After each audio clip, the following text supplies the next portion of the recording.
Did you know that Kokomo has a monument to the namesake of our city and the pioneers who settled it?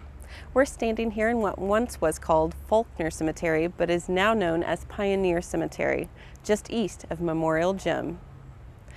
This is not the original burial site of Chief Kokomo.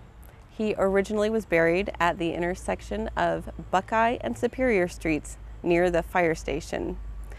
In 1848, a foundation was being constructed for Keats' sawmill, and Indian graves were dug up, which wasn't unusual for the time period.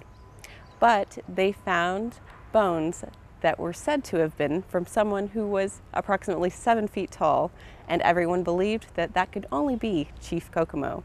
So they removed his remains and brought them over here, and we're not sure exactly where the remains were buried. It says in the northeast corner, and because of all of the changes in the scenery, it's hard to determine exactly where that might be.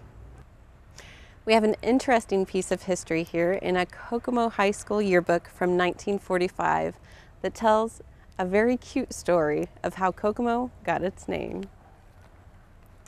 There was a man from our town.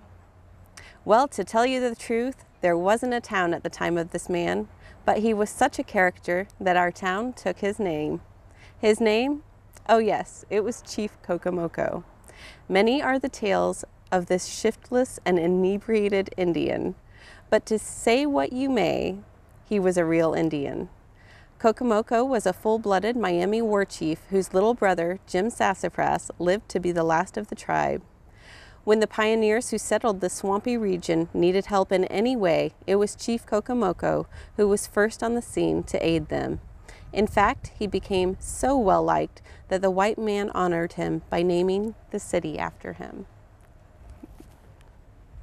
So, in case you didn't know that Kokomo had a monument to our namesake and that this isn't his original burial place, now you know.